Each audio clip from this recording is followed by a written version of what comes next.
Hello there, people I talk to because I don't have anybody else to talk to. How are you doing today? It is morning and they are tearing up the sidewalk outside, and my head is splitting. I don't know if you can hear the hum of machinery off in the distance, but it's not that distant. I did not sleep well. I have not been sleeping well. I have a sore throat and a wheeze, and my doctor's appointment is tomorrow. And since the last time I was on here, when my cat made a guest appearance and was soundly booed, at least by me, Uh, I have been walking, and my leg don't seem to like it too much. But I used up the last of my Neurontin. I walked on Saturday, and then Sunday I worked on my football card auctions all morning, and then after the morning was over, I was like two Neurontin, then one Neurontin yesterday, and then I'm done. I made a bad call, which I had my care source manager on the phone, and she offered to send the information of my medications to this new doctor. And I should have said yes, please, but it's a horrible independent streak that I have. I said no, that won't be necessary. I'll just take in my bottles.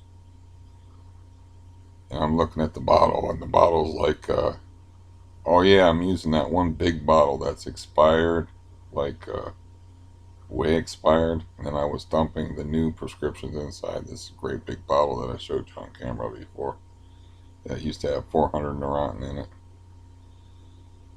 So Neurontin being a controlled substance, I don't know if tomorrow I'll be able to get any. Uh, but walking has been very painful. Um, yeah, I don't know why I'm wheezing this morning, but I just feel short of wind. I had another anxiety attack uh, last night, right before I went to sleep. I'm like, oh, this sucks. I took my pulse. I didn't bother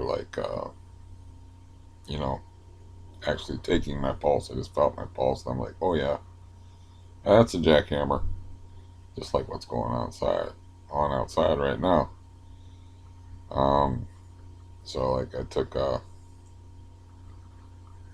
my third, which is that's what my dose is, three, but I was only going to take two yesterday. But I took my third Valium and went to sleep in like 20 minutes. What I hate is like when you do that, when you give in, and it's some sort of psychological thing. It's like you start yawning right after you take the pill, and you're like, damn it. I could have got away without taking the pill, but that did not happen last night. I'm sorry, my eyes are watering. Um, yeah,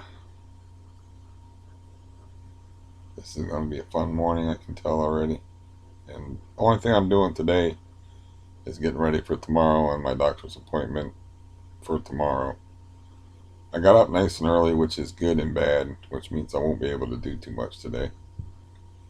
But if I stay awake, I should be able to wake up early, and get ready to go to the doctor. And I had a couple anxiety attacks the last, I don't know, 4 or 5 days. So, um, you don't leave the house. I still haven't left the house. I've got no reason to leave the house. That's the problem. There's nowhere for me to go. There's nothing for me to do. There's nobody in this building I'd ever want to talk to. But I haven't met the new guy with the service animal. I haven't even seen the new guy with the service animal. So I don't want to talk to her. But she will be glad. She's such a gossip. She's actually the originator of the toe breaking incident because she was gossiping to everybody how her bathtub was going to fall through the ceiling. This guy took him for serious. I joked about it, so he said, "Oh, I better save that young man's life before a bathtub rains down and crushes him." with a fat naked woman in it. So he goes behind my back and tells the landlord I have to clean up my house in a hurry.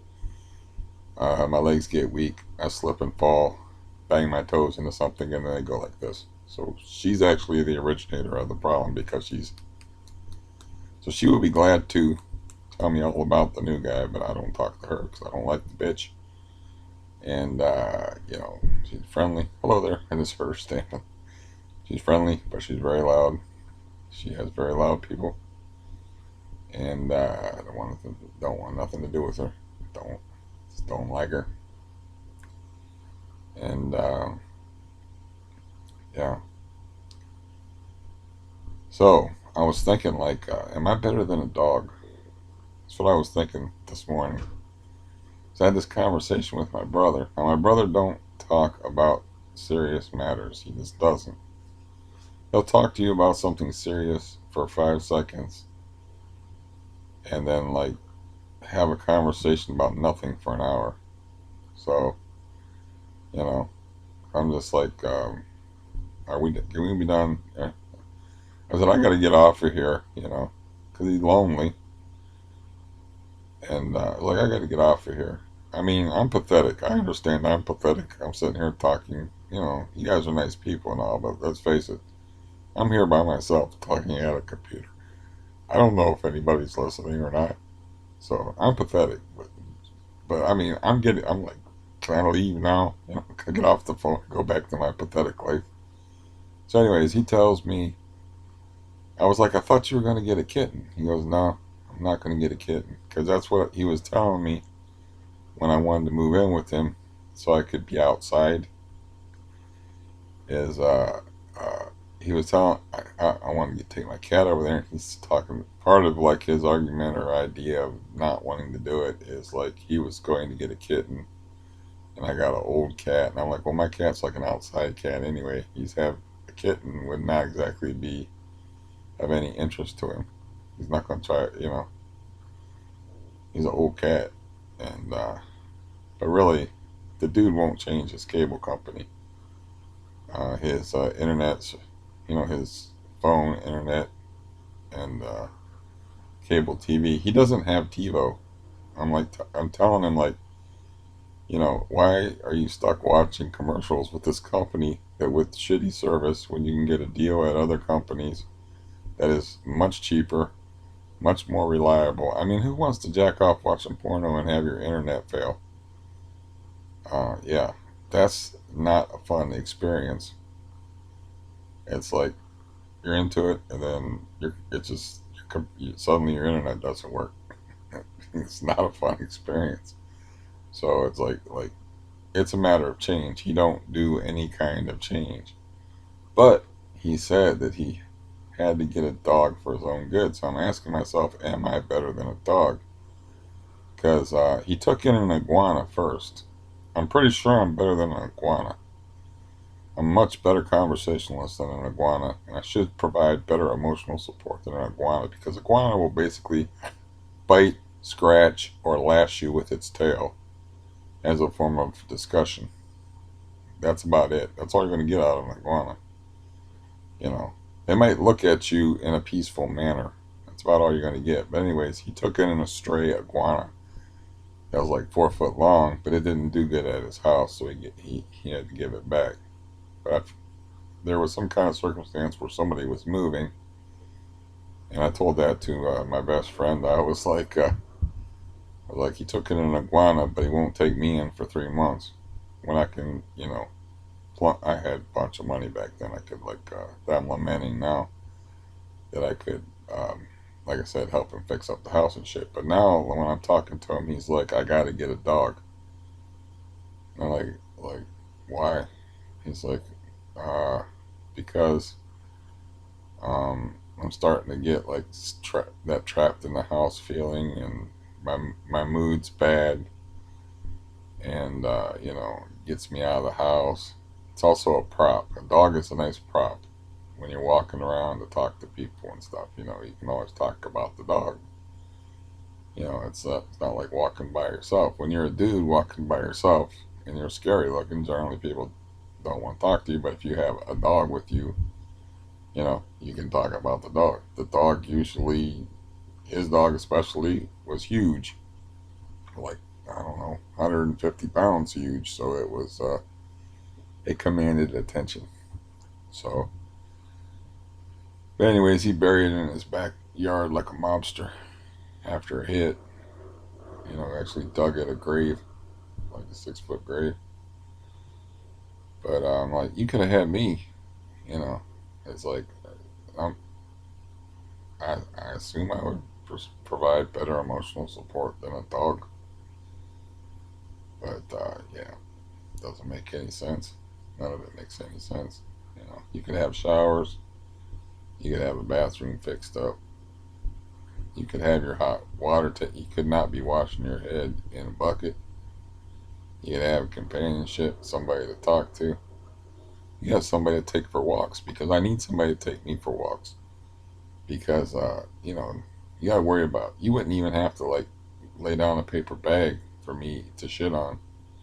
You wouldn't have to clean up after my shit because he trained his dog to like actually he'd set the bag down. That's a paper plastic bag. He set the plastic bag down, and his dog, like a kamikaze fighter pilot, would always hit the target. And people were very impressed by that.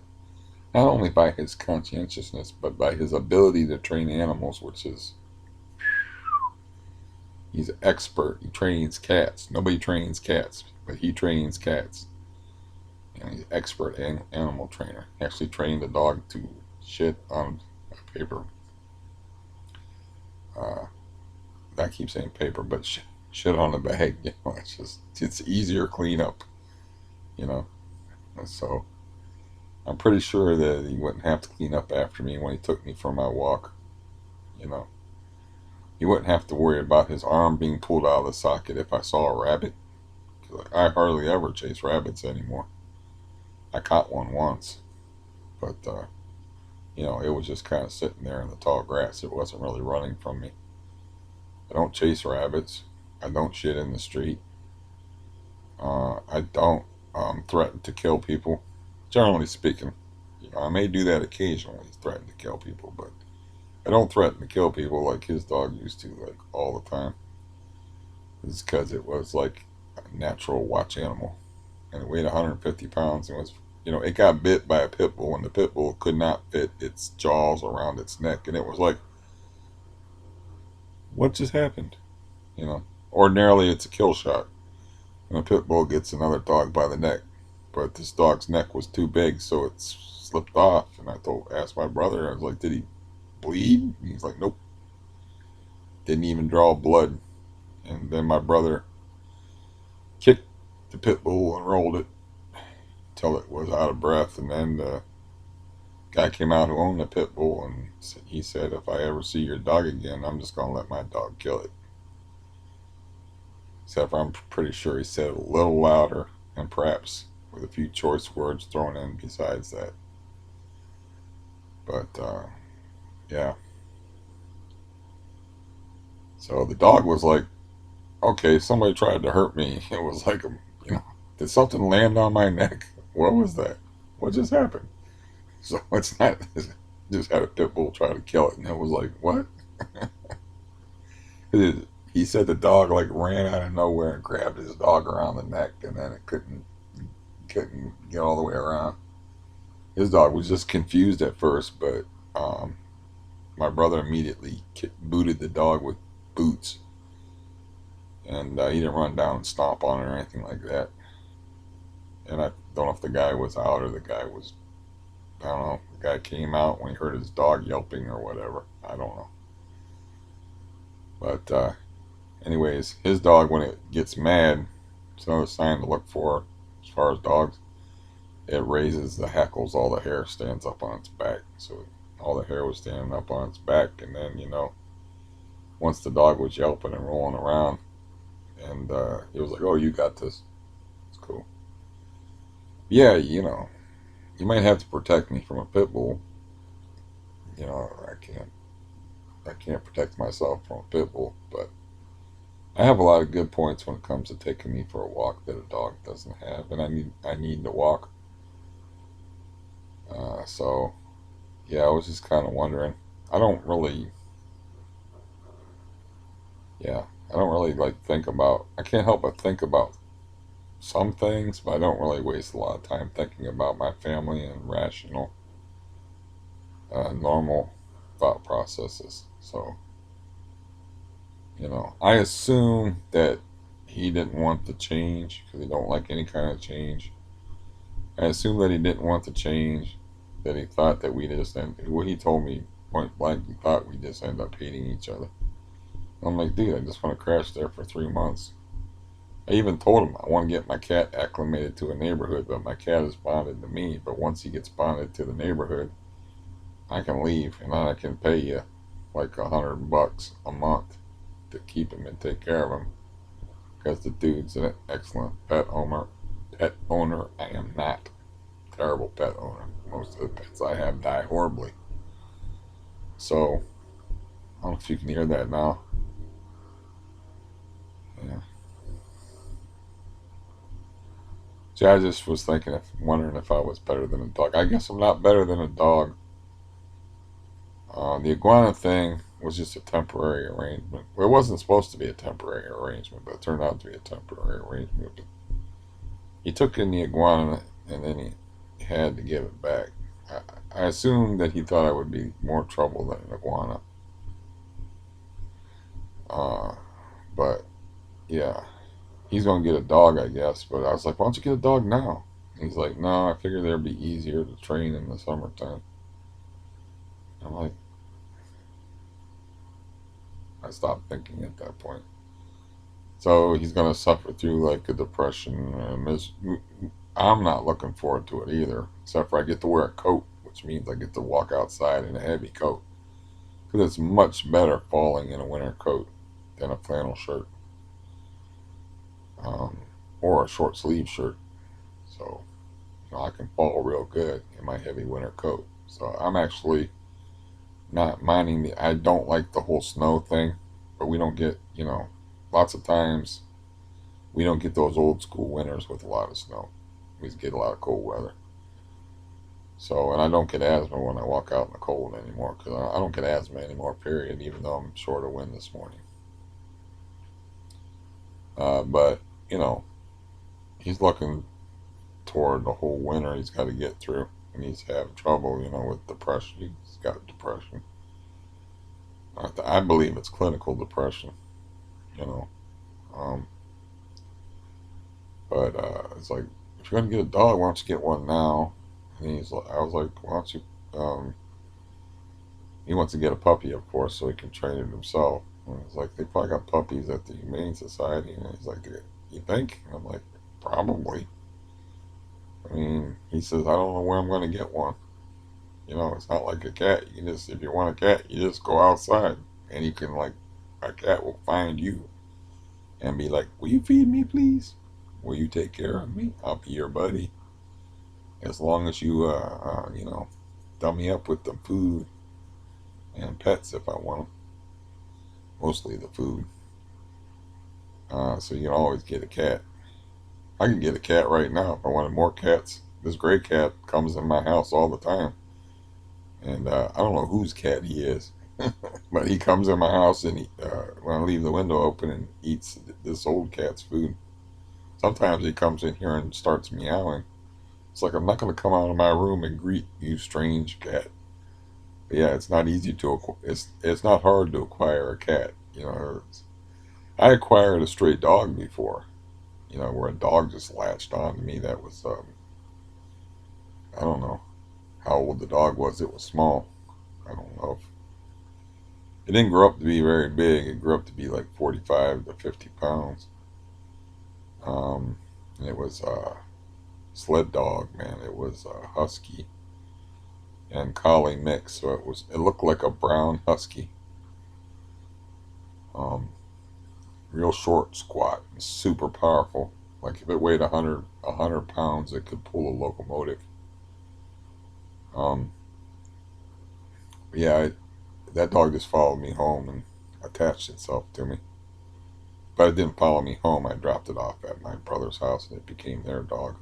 I kind of like, Uh, like I said, I told that story before. The dog like chased me on a bicycle and I couldn't get rid of it. And it was a little like couldn't have been any older than 6 months. And I, I thought I killed it because it was chasing me on a bicycle for miles and miles. And I stopped and laid on its side. I'm looking at it. I'm like, man, that dog is whipped. And a jogger come up the street running and immediately started chasing the jogger. And I hopped on the bike and went the other way. And the dog was like, hey, where's that one guy? And came back and um, I got a call from my folks' house saying, did you leave a dog here? Special delivery, man. Express mail. Yeah, I did. Anyways, yeah, that's my question for today. Guess I'm not better than a dog. And the iguana thing was just kind of like, you know, yeah, my brother don't do change. I can't believe he hasn't. He is the only person in the universe. I shouldn't say that. He's probably the only American type person in the United States watching commercials. He can't fast forward commercials because he doesn't have TiVo. You know, he can't record shows because he just doesn't have it set up that way. Maybe he likes commercials. I don't know. He tells me about commercials, and I'm like, dude, nobody watches commercials anymore. He's like, oh, that one person's always on commercials, and I'm like, if you say so. Um, but yeah, he's had the same internet, the same media provider for like ever, and he won't change it. I guess this heater's working overtime. My head hurts, and in less than 24 hours, I have to go outside for the first time in months. At least 2 months. I don't know. I'm not going to go back in my videos and check. The last doctor's appointment I went to was, I believe, the dentist. When they gave me my partials that I never wear, I just water them like a plant every day. I put fresh water in them every day. I don't ever wear them.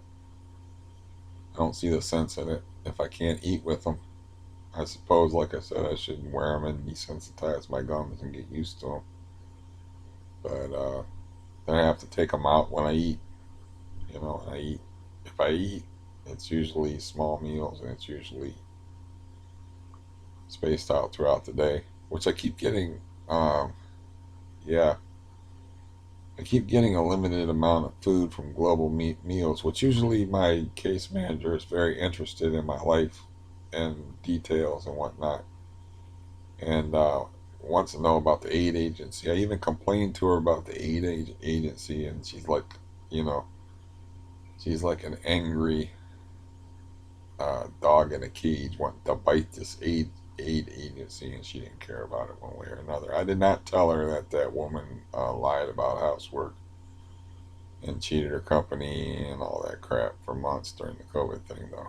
But I was like, they don't do a whole lot, and I'm like, it doesn't make any sense. They got somebody who's got a cardiac, who is a cardiac patient, taking care of a cardiac patient. She can't lift anything. The other aid worker they sent me got a broken foot, so I had to order cat litter through the mail because I can't ask somebody with a cast on their foot to carry 20 pounds of litter. And if you don't buy 20 pounds of litter, it's like, what the point? What's the point? Especially now that this cat doesn't want to go outside anymore. I leave the window open for him during the day. I didn't do that this morning because I just wanted to crawl back in bed with my coffee and look at baseball. And but usually I leave the window open and then close it at night. You know, yeah. I have to. I have no money, so I checked the stimulus bill thing, and Congress is in session. Everybody's still agreeing on the $1,200 stimulus check. Nancy Pelosi wants to get a deal done by the end of September.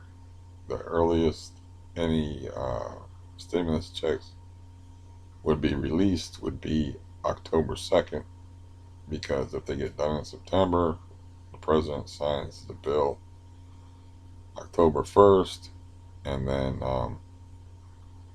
because everything's all set up from the last time, the checks will roll out faster this time. But I already be paid in October. It's like I can use the money now. So it's the first thing I did when I woke up this morning is my internet bill didn't come in yet. Uh, why am I alive? I don't like it. Coffee. Cat. That's how I wake up in the morning. I'm very like monosyllabic. Very much like Frankenstein. Life bad. Coffee good. Oh, cat. Cat. No cat. Why do I have cat? Um,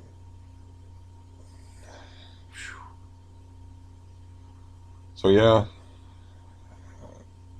I decided like last week that I wasn't going to put any pressure on myself with getting packages together and sales and whatnot.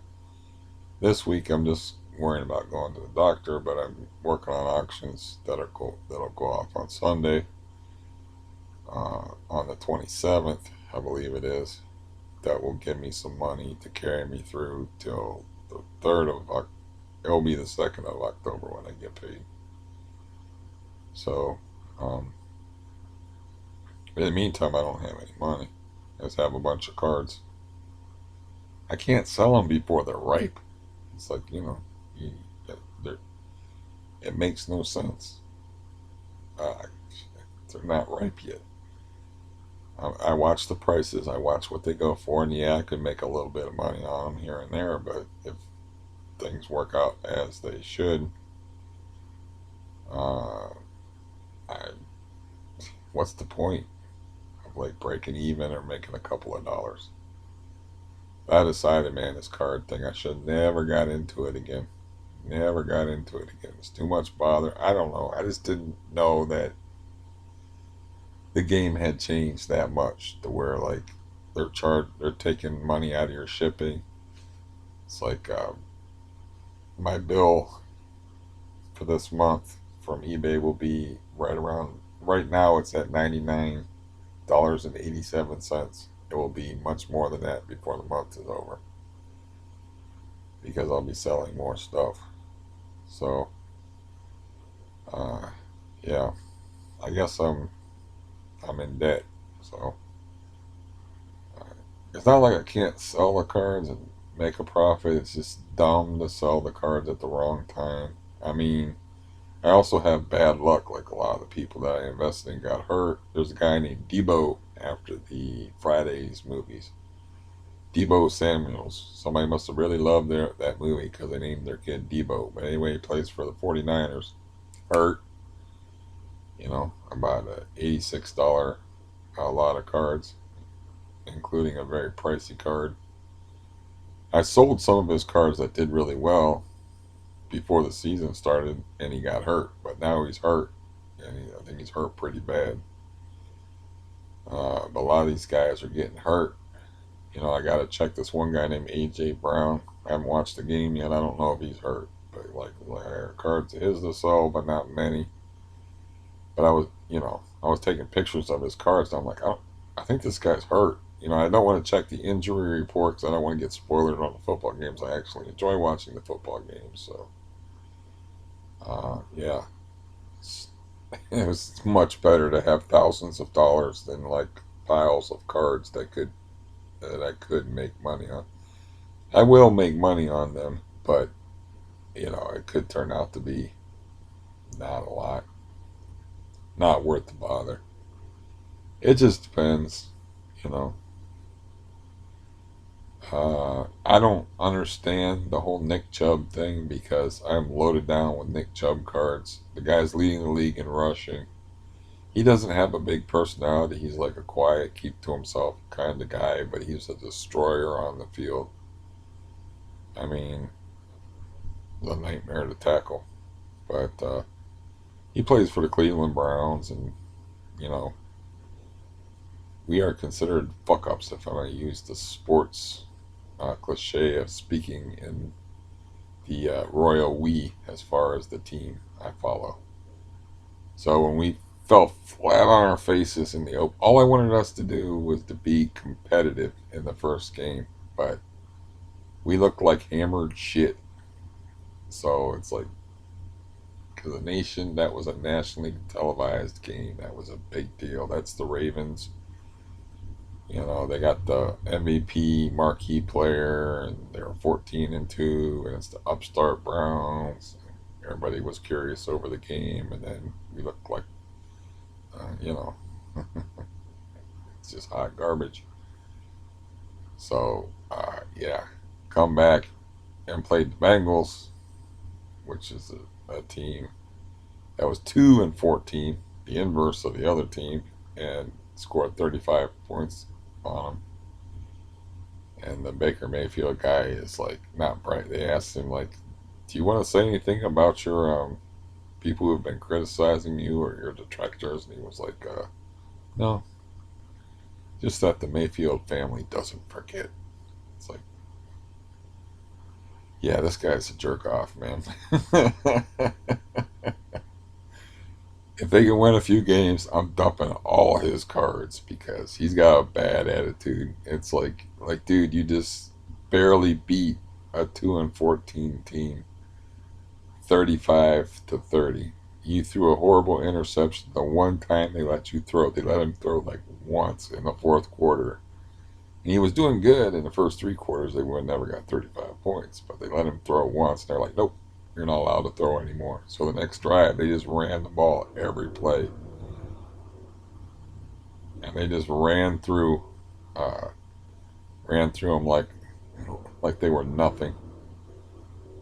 They got the best running back tandem in the league.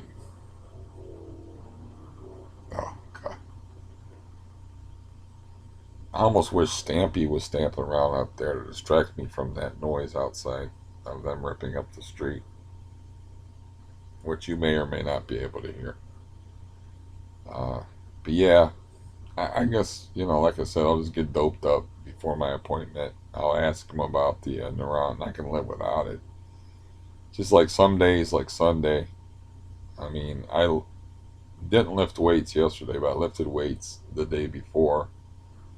On Saturday, I both walked and lifted weights, and then Sunday was ouch, ouch, ouch. And it was like, thank God I had Neurontin.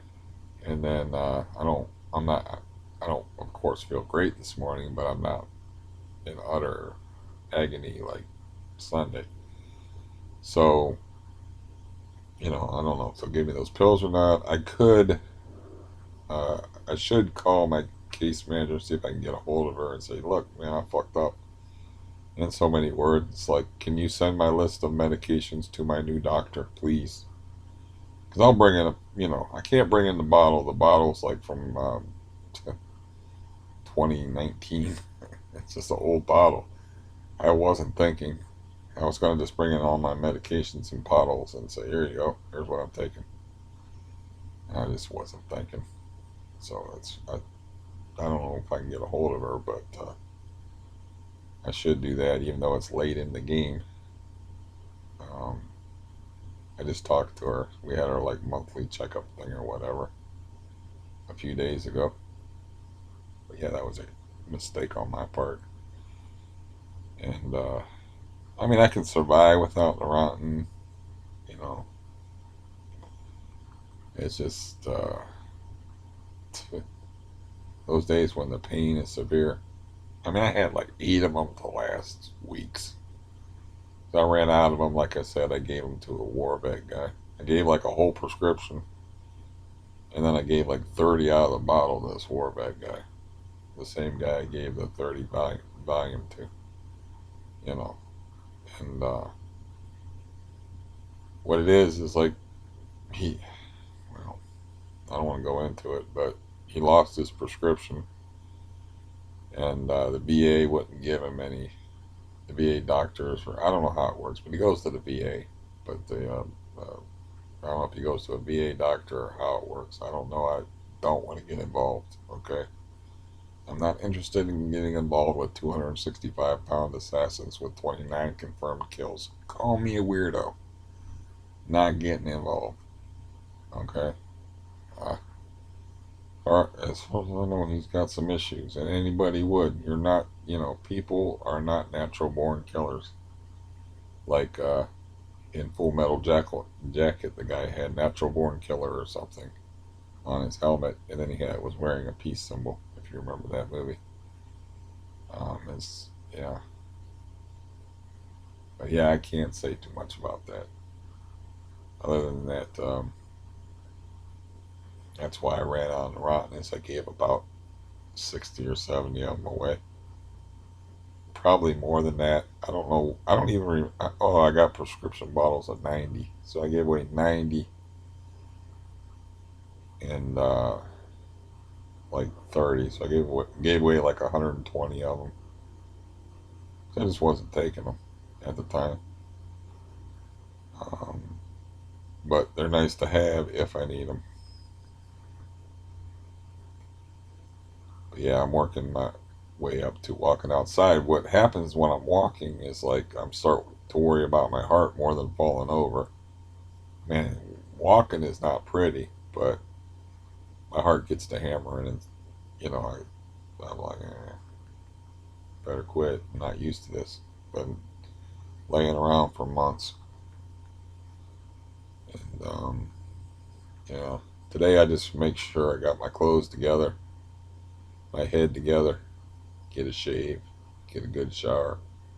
Lord knows I need one, and just go in there a mess because I am a mess. Why front? But I like to be clean because it's respectful. Just like I like to use mouthwash and brush and floss my teeth before I go to the dentist. Uh, I don't know, just going all filthy and stuff. Plus, I always gotta be worried about like this guy can't take care of himself. We need to throw him in the hands of strangers who do not give a fuck about him to take care of him. Not me, brother. Mm-hmm. Ain't happening. They're gonna have to come in here and tase me. I will pick up a baseball bat or a hatchet. And you ain't taking over my life, man. Because that's the thing. Like the fat lady, she didn't give a fuck about me walking around here on a bad leg. I don't know how many times I fell because she didn't want to do her job. Who knows how many times I fell cleaning house? I can remember one time where I fell spectacularly and was very surprised that I didn't get hurt when I was lifting up a coffee table when I was rearranging the living room, which she could have helped me with, but I thought that they weren't allowed to do any housework during the COVID crisis.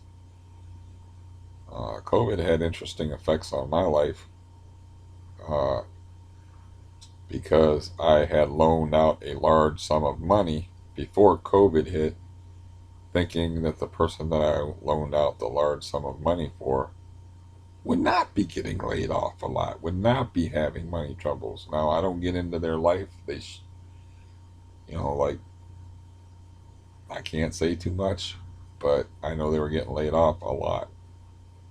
And they come up with some, like about 300 of what they owe me, but I was already in debt. You know, I'm like, pay it to this guy, um, because I owe this other guy, and you know,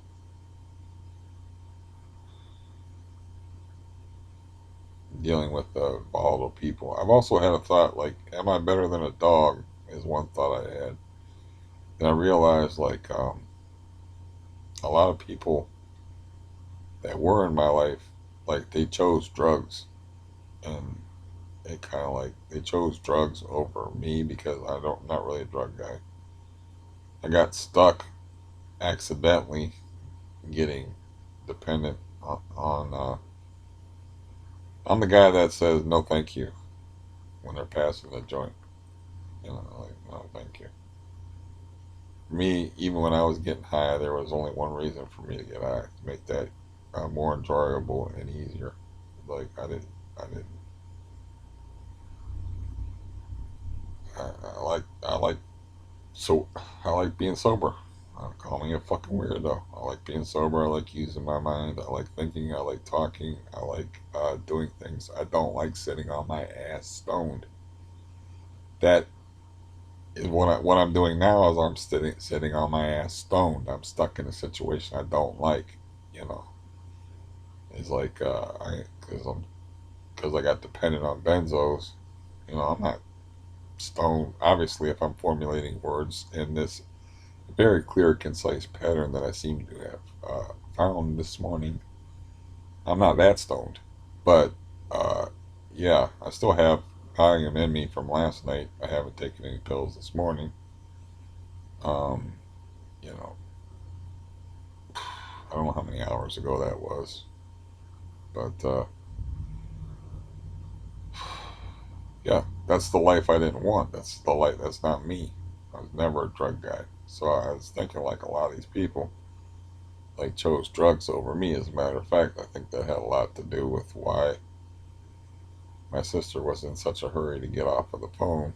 It came back, and oh, I can't really go into that. It's like I got all this shit that's too personal. I can't go into. I'm very sorry. Makes for a very boring video, I know. But it's like they were in a hurry because that was the day. That was their getting high day. You know, they were out of weed, and weed to some people is like they're checking the baggie. You know, because you can be addicted to stuff that's not physically dependent type stuff. Because when I was smoking weed, like I had my baggie would run out, I'd be like, yeah, shit, you know. And I have a couple of days where my nerves were a little edgier than usual. That's it.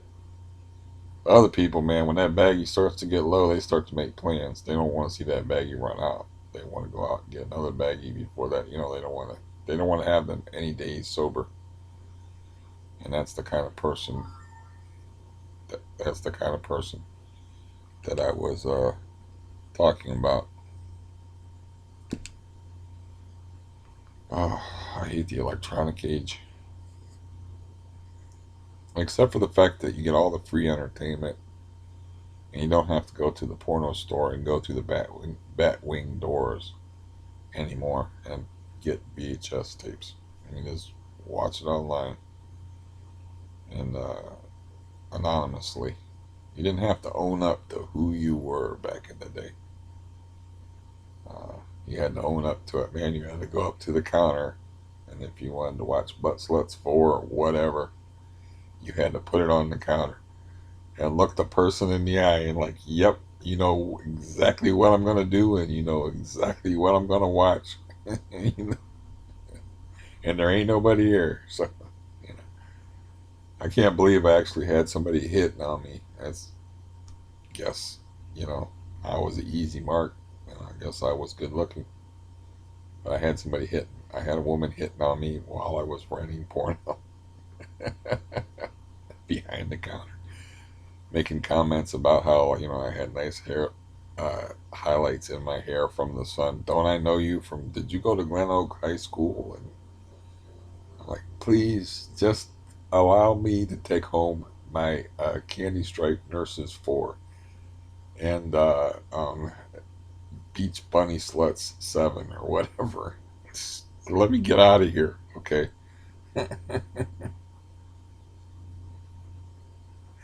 It's so ridiculous. But anyways, like I said, you have to own. Anybody can sit there anonymously. This anonymity thing is not good. Like when I have fights with people on the internet, I'm like, look, I don't hide because they're like, they'd be like, oh, you're some. I had an argument like about racial unrest or whatever the fuck's going on in this country nowadays, This guy's like, you wouldn't stand and say that in front of a black guy or whatever like that. I said, listen, I called out a whole building full of black guys. I said, I don't hide. You want to see me? Here I am. You know, and like just put a link to my one video that said machetes and police. If you think I'm bullshitting you, like I don't hide. I'm not anonymous. I have to keep some shit on the down low, but not about me.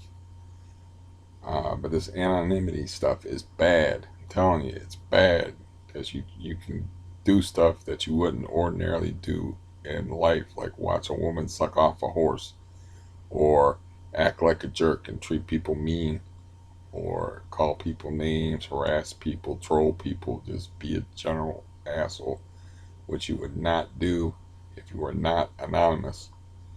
You wouldn't act like that. It's like I said about sending that old lady to the post office with all those packages and people were giving her shit. I used to do the same thing back when I was hale and hearty and very mean. Nobody said shit to me because you had there was no anonymity. You would have to, I would have turned around and looked you in the eye and like what? You got someplace? Are you in a hurry? And I start asking questions. It always freaks people out when you confront them and you start asking them questions. It's one thing that you have somebody with my face looking at you dead in the eye with a dead eye, like, I don't give a fuck about you. I'll walk through you. And then have them ask you questions at the same time, and you have to think. It's a funny thing, you know. It's like, what exactly is your problem? It's like, are you in a hurry? Do you have someplace to go? You know, it's like, and that's, whoa, uh, yeah. Anybody can, you know, that's old man talk too. Like, oh, I used to be a hard ass. I used to be mean. You know, I used to be. The old used to be's, man, the curse of the aged and the infirm. But shit, that's all I got now is the memories of the person I used to be. What am I now? And some talking head on the internet. Some guy whose highlight of his day is jerking off. Some guy who's walking around his apartment in pain, worried about going to the doctor and getting poked and prodded and asked all kind of stupid questions. Um, Trying to see if they're going to give him pain medication. You know, it's like, what am I going to talk about now? Talk about the fact they're ripping up the sidewalk on a Monday morning, and it's this started at about 8:30 in the morning, and you know, it's just going like this to my head. It's like having a guy beside you saying, "I'm not touching you. I'm not touching you. I'm not touching you." Oh yeah, I am touching you. It's more like it's poking me in the fucking head, and yeah. That's another used to be. It's like I used to have infinite patience and put up with all kind of bullshit. And then once I lost that, my family was like, "Wait a minute, this isn't the guy that we used to get away with all this shit with anymore." It's like, yeah, he doesn't seem to be like he doesn't seem to want to put up with our nonsense anymore. It's like, yeah, we don't need you anymore. So like a lot of my family just dropped away. Um, Got a bit of a sour stomach. This coffee isn't going down too smooth. My niece gardens and she grows mint, and I like to put mint in the hopper in the coffee. And I told her, man, then whatever you're doing with that mint, man, it's too damn strong. It's like you're growing the hydro. It's like I want commercial because I would put the mint in the hopper for the coffee, and then the mint would be so overpowering I couldn't taste anything but mint. It was like I was drinking some kind of thick mint tea. that was kind of sweet. It's like I can't taste the coffee, I can't taste the creamer. All I can taste is this is hydroponics mint that you've been growing.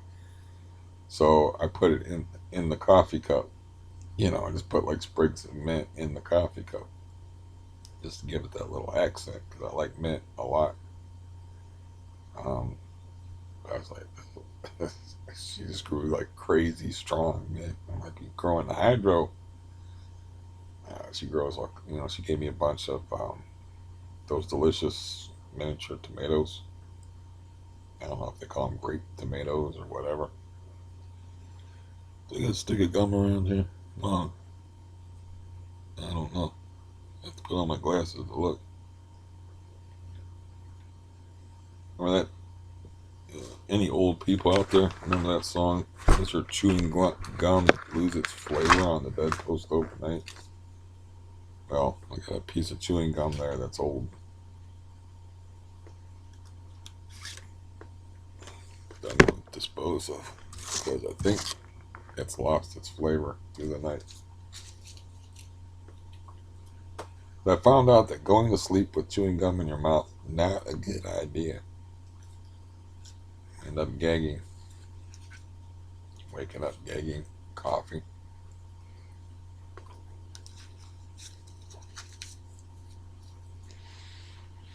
So yeah, to the question, am I better than a dog? Maybe I'm not better than a dog because I have opinions and ideas and stuff, and a dog's just obedient. And a dog loves you unconditionally, and I won't love you unconditionally. You have to treat me nice. Yeah, you're allowed to have your own opinions and ideas, but you have to treat me nice. Uh, you can't be passive aggressive with me and say things like, don't talk to me like I'm an idiot. It's like the dude in the email. I was thinking about that because I didn't read his email. He wrote me, and I wrote him like a email saying, a nice email. And I even like looked up stuff for him on the internet. Like, he was asking about some medication. I looked up the medication for him. I don't remember what it was. And I said, well, here's what I found about it. He just mainly wanted to discuss drugs with somebody who had Baker. He's got two Baker knees. I only got the one. That's why he wants to take opioids. He wants to take benzos. He just wants to not be in pain. That's his goal, is to not be in pain. And, I guess be stoned all the time, but to do it like safely. And um, he was like, yeah, I'd appreciate you not talking to me like an idiot. And I'm like, well, I'm not going to talk to you at all. Not only that, I'm not going to read your email because you're probably going to say some more stupid bullshit that's going to get under my skin. So, when people start like doing that transference thing where they're like, accuse, that's basically accusing me of being condescending. It's like, yeah, that's your perception. I'm not really interested in your perceptions. Okay, don't care. You're just some dude I'm reaching out to on the internet. I don't fucking care. I cared enough to try to, interact with you and help you out. But I don't care about your fucking emotional issues, and I don't care about like your self-esteem issues where you feel like you're insecure about your intellect. It's like, how do I know how smart you are? I don't even know your fucking name. His name was Ash something. Was his? I won't say his last name, but his first name was Ash, like the guy from The Evil Dead. And he was from the UK. And if you're listening to this, Ash, I still loves you, buddy. Don't worry. You know, not everybody can be as grounded and as centered as me. Okay, I understand this, but yeah, no, that stuff there, like where people would do that, play those emotional games. It's like they used to be like water off a duck's back to me. It's like family I grew up in, and was kind of used to it. I mean, I recognized it for what it was, but it just never bothered me. And now it bothers me when people do shit like that. Don't like it. And so I didn't even read his return email. I just said cheers, meaning we're done. I was like, you need to find somebody else that knows more about medication. I've told you all I know. I wish you luck. It's too bad you have to go through this kind of stuff. I didn't call him out on what he was doing or explaining to him what he was doing. Um, it's not like I have a degree in psychology or anything like that, but when I talk to psychologists and psychiatrists and I point out these different patterns of behavior, they'll be like, yeah, and then they'll like reiterate what I just said. Like, yeah, I just said that. Like with my sister, I'm like, is she just pushing me away because she's trying to spare herself further pain because our parents had freshly died and she was watching me decline. And she actually said to me once, like, I don't know if I can bear to lose another person. And then she's visiting me in the hospital, and I'm hooked up to a heart monitor that's jumping up and down like like somebody with springs on their feet. Like 1 minute, my pulse rate is 145. The next minute, it's 95, and it's 25. It's like that's what arrhythmia does. My pulse is all over the place. It's a horrible feeling, man. It's like when you actually experience an arrhythmia, man, is it horrible. If you can actually feel it, which a lot of people can't feel it, but I can feel it. And it's like that's all I feel. So it makes every second drag because it's like, yeah, you're just living inside your chest. That's all that matters. Everything around you is extraneous nonsense. All that matters is what's going on right here, and that's that's the double-edged sword of being aware of arrhythmia. Is you know what's going on, so you can get to the hospital quick. And if you have sensible doctors, they will shock you quickly and get you the fuck out of there quickly. Because if you can catch arrhythmia even when you're not on blood thinners within a certain amount of time, I believe it's 24 hours, you don't have to worry about the pooling effect and the clotting effect, which is the danger of getting your heart shocked and pumping again, is shooting those clots through your system, which causes a stroke. And that's why the last September they kept me in the hospital, is because I wasn't on blood thinners. The time before that, I told them I knew exactly when it happened. They were like, "Well, there's not enough time for clotting to occur. If you're sure," and I said, "I should be sure. This is like the fourth or fifth time I've had this. I've had it done here. Check the records. He's already had it done here." He was like, "Shock the motherfucker," and they shocked me. And I made my joke about like I said, they just gave me the drug, man. I was almost passed out from it, and the doctor's phone rang, and he went to pick it up and look at it, and I was like, "Is that the governor?" Because they're gonna shock me once they put me under. And like only one person laughed. I'm like, "Man, this is tough room, tough room. I gotta tell you, tough room. No respect at all." And I'm out. And then the next thing you wake up and your heart's beating fine. You're like, "Oh, thank God."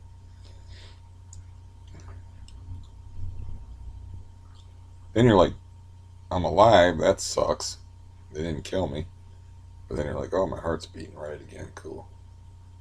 But then, because of that experience, you go through like a 6 month process where you're walking on cardial eggshells,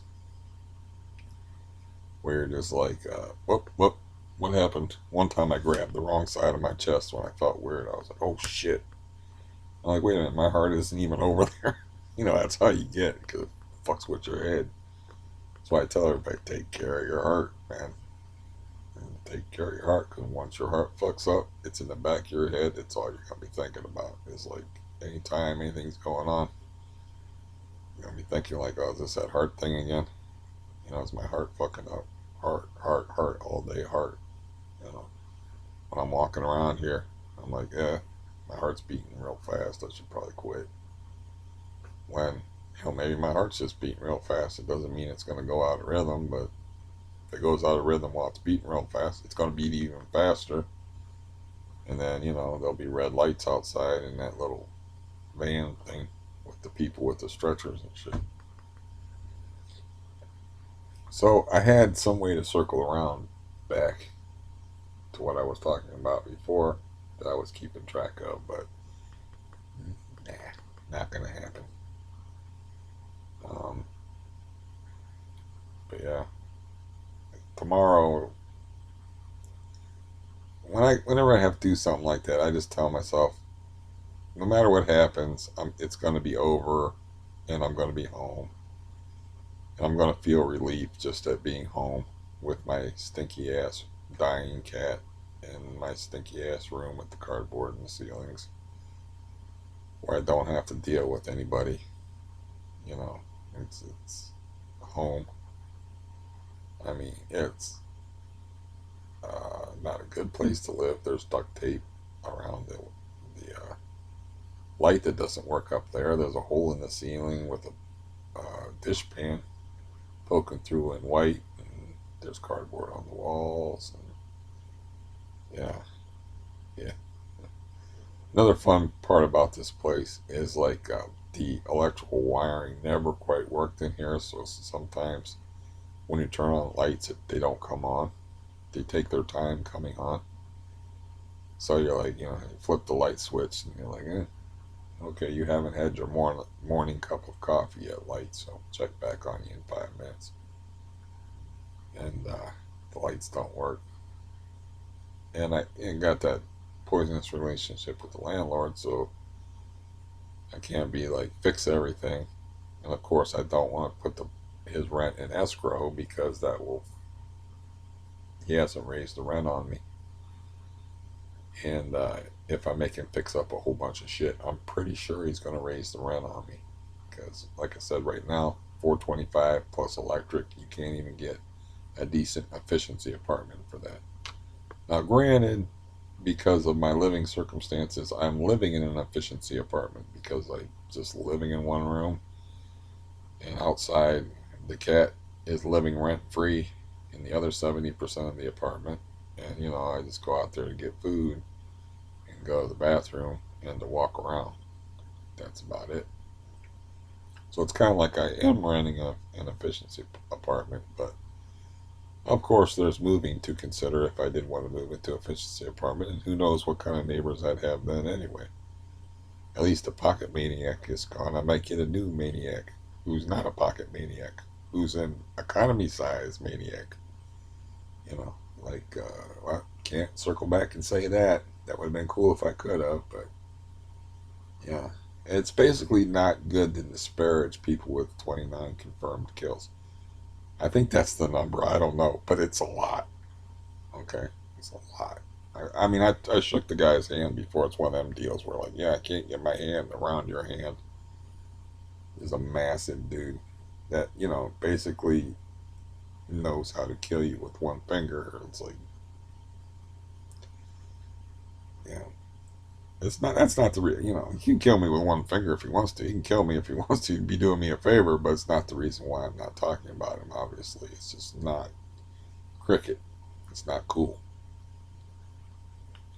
to talk about somebody like that. Like damaged by our government stupidity. Like maybe he wanted to kill people before. I don't know, but maybe he didn't want. Maybe he thought he was just a young dude. I don't know the guy that well, so maybe he was just a young dude that like, oh, the military seems like a good idea. I don't know what to do with my life the next time. Next minute he's cutting people's throats. You know, who knows? He could have been trouble. I met another military guy that's this guy not as scary as this other guy. This other guy, like I said, he broke a toilet seat by sitting on it, which was kind of funny because I was living with a female at the time, and they'd have other females come over there, and occasionally you would hear "Yo!" from the bathroom because they would sit on the toilet seat, and the toilet seat would pinch their ass because the guy is so big. He's at least three. He's probably 320. He's about as big as an NFL lineman. Like I would say 325. But he sat on the toilet and broke the toilet seat. But if you put your weight on it, a little crack would open up, and then when you would get up, it would pinch you. So you had to be careful. and used the one cheek method or whatever. You had to be careful. Anyways, I had like one serious conversation with that guy, and like he turned it around on me and was asking me a whole bunch of questions. It made me real nervous. I mean, this guy is like an eclipse, man, and he was real and one of them really intense people. He's a millionaire. He's actually a millionaire, but yeah, he crashed at this apartment I was staying at with this other person because he's like, I think he told the other person like, if you ever broke me down emotionally, I'd have to kill you, and he meant it. Yeah, so I was just talking to the guy what I thought was mundane shit, you know, and he flipped it around on me and started asking me a bunch of questions, like, and just getting real intense with me. And I'm like, yep, weather and sports from now on, that's all we're talking about. I'm scared. This guy breaks poor, he breaks toilet seats just by sitting on them. He's like, you know, just a giant. God only know. I bet he could lift up a car. I bet you he could lift up the front of a car. It's not that hard of a feat for certain types of people. Like I said, we had these two future NFL players named Pat and Roger Duffy. You can look up Roger Duffy online. On maybe I'll even post a link. I don't know why you wouldn't believe me, but these guys were in the eighth grade and they picked up a teacher's car and wheeled it sideways in like across a couple of parking spaces as a joke. They picked up his car and moved his fucking car. You know, that's like, yeah. So this guy could probably pick up a car. Now he couldn't do what Andre the Giant did, which Andre the Giant was getting. But why would you? I don't know. People like to poke bears. I mean, I don't know. But Andre the Giant's doing his usual thing, which is getting hammered. You know, he's over 7 foot tall. He's always over 400 pounds, sometimes over 500 pounds. And people are throwing shit at him in this bar. And, you know, he's real patient. He, like, looks around and he asks them not to do it and stuff. And then they just keep being dicks. So he follows them outside. They get inside their car and he flips their car over while they're inside it. Confirmed story, not just some bullshit story made up. It's a confirmed story with several witnesses. Um, it wasn't a very big car, but it was a car.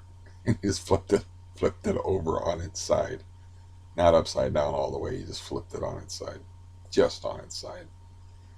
You know, so you don't throw things at giants. It's kind of don't do that. Don't throw things at giants. And if a guy a guy has a very violent past, a Marine for a father, you don't ask him questions about his father. Well, he started it. He started talking about like, yeah, I went to see psychiatric people. They said that I grew up in a violent household. I think was the phrase he used. Um, and I'm like, yeah. Why did they say that? And he started talking about his father was a Marine. Cat's meowing like I'm gonna let him in again. And I heard a story that he found out this guy was a pedophile and touched a child. So he was very cold blooded too. So he also, this is from a very good source now, but he beat this guy up. It wasn't bad enough that he beat this guy up, but he went into the trunk of his car. He got a ball peen hammer out and he put the guy's hand on the hood of not his car, but the guy's car, and broke his hand with a ball peen hammer. You know, like he was in a Joe Pesci, Martin Scorsese feature. You know, so it's like, you're not asking this guy any more personal questions. He brought the shit up. You know, it wasn't like I wanted to get into his psyche. He said something like, you know, like, they said I grew up in a violent household. I thought took that as an invitation for more conversation. No, this is why I want to shoot this cat. Now he's meowing at me. I just fed him. I just gave him food. There's no way he wants to go outside. He's probably meowing in here because he wants to take another shit in here. Who knows? But he's meowing outside my door right now. I'm gonna have to start having a cup of water in here because he don't like any water. Even if you just like water at him, it freaks him out. So I can cure him of meowing at my door. We got a long winter to go through together, me and his cat. And it's going to be because the time around here that you want to start locking your cat outside is now. So, there's still time for him to grow an undercoating. We had a low of 39 one night, but the lows are like in the 50s now. And there's still a chance for him to grow undercoating, but he has one. He wants to stay inside. He's always been an outside cat, so I'm just going like, you know yourself, dude.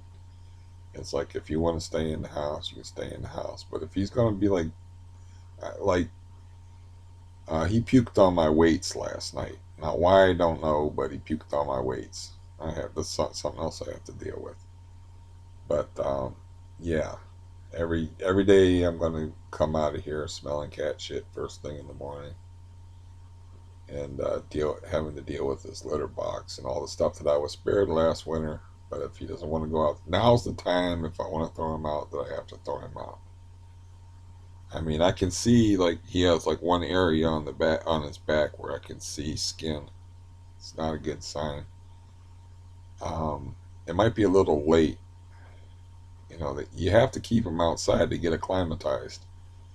So you have to keep him out like a couple months before the actual cold weather hits, or you're just an asshole and ignorant because they're not prepared. It's like locking a kid outside without a coat. You know, um, if he might make up my mind for me in the next couple of days, though. I might. It's like 58 tonight. I might chase him out. I might just like chase him out, like, and instead of just leaving him outside all the time. Because what it used to be is like he'd meow, I'd let him inside, then he would ask to go back outside because he was like more or less like, this place is just a depot, man. I was just a restaurant, and he didn't come in very often. He didn't come in and stay for very long. Now he wants to never leave the house, but I could start. Who knows if it's going to be a mild winter, it's going to be a hard winter, or whatever. But he can handle 58-degree weather. They have a higher body temperature than we do, so I could start locking him up. The construction outside stopped, and then the cat's meowing at the door, which he wasn't meowing out loud, and he not for that long, so you probably didn't hear it this time. But as far as acclimatizing them to the upcoming winter, yeah, that has to be like an all the time thing. They have to go outside, and they have to be outside and stay outside. Then they grow that undercoating of fur. But he's got the moon eye. He's got the one eye that looks a little weird, and he doesn't want to go outside. He doesn't fight cats that come in his own house. And that one time I was like, there was a cat just poking his head in the window, and I looked at him and I said, "Are you gonna let him get away with that?" It was like I sicked him on this cat. He chased it. He jumped on this cat and tackled him, um, and knocked him down on the porch and beat the shit out of him. That was years ago. Now he's like letting cats come in the house. He's just old. He just don't. He's out of the game, man. He's like, you know, he's a retiree. But yeah, I was thinking like, if I had a gun, to be honest, because his life's not going to be very pleasant. He's not going to make my life very pleasant. I, of course, can't have a gun because Yeah, you know why. Um, but it's like, to me, that's like a lights out thing. Yeah, a cat don't have any existential crisis about what kind of life did I live? You know, what's going to happen to me when I die or whatever like that. It's just like they're asleep. He's scratching a little bit at the door now. He's not getting in here, of course, like ever, never again.